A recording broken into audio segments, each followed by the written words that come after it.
They say memories live in the mind, but for some people they live in their phones. Scroll through their messages and you'll find years of conversations with people who've long disappeared from their lives.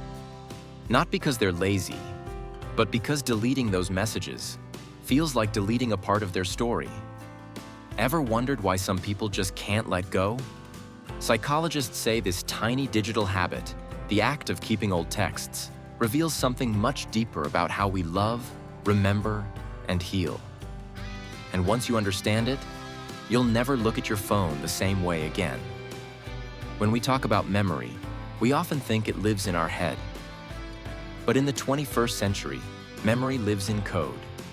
Your phone has become a digital diary, a vault of every "I miss you," every "be safe," every "I'm sorry." Psychologists call this emotional preservation. It's when the brain tries to keep something emotionally alive by holding on to the symbols that represent it. In this case, your texts. And here's the strange part. Your brain doesn't know the difference between a real memory and a digital one. When you see that old message, it triggers the same neurological patterns as remembering a person face to face. That's why one unread message from years ago can still make your heart race. In studies by the American Psychological Association and UC Irvine, researchers found that people who keep digital archives, texts, photos, voicemails, often have higher levels of attachment anxiety. They fear emotional loss more intensely than others, so keeping those messages gives them a sense of emotional control. It's a way to say, it's still here. It still mattered. Another concept called digital hoarding, studied in computers and human behavior, shows that deleting digital memories activates the same neural stress as throwing away something sentimental in real life. This happens because of loss aversion, our tendency to feel the pain of losing something more strongly than the pleasure of gaining something new.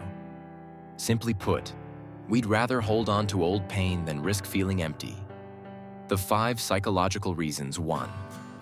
Attachment anxiety. The fear of disconnection. People with anxious attachment styles use old messages as emotional anchors. They represent proof that someone once cared. It's not about obsession, it's about reassurance. 2. Sentimental hoarding. Emotional value over utility. Each conversation holds emotional data, laughter, heartbreak, identity. Deleting them feels like deleting the evidence of who you were. 3. The need for control. Managing uncertainty. Psychologists at Oxford found that some people save messages to avoid misinterpretation or emotional ambiguity. It's control through memory. If I have the messages, I have the truth. 4. Cognitive dissonance. Avoiding emotional conflict. Deleting means facing uncomfortable truths. That it's over, that it changed. By keeping messages, the brain avoids conflict and maintains peace. 5. Dopamine and nostalgia. The reward of remembering. Revisiting old texts releases dopamine, the same chemical tied to happiness and reward.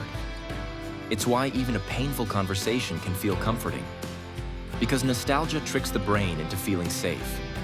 If you've ever scrolled through your old messages late at night, you know it's not about curiosity.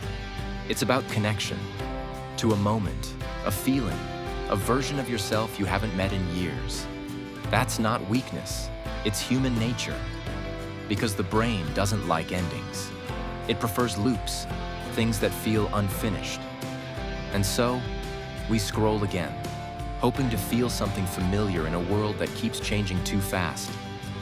In the end, those old messages aren't really about the people who sent them. They're about you, about the parts of you that still seek connection, that still value meaning over memory. Psychology says healing doesn't begin when we delete. It begins when we no longer need to keep them. When we realize the memory lives in us, not in the message. So if you ever find yourself scrolling through old texts again, don't rush to delete them. And don't feel guilty for holding on either.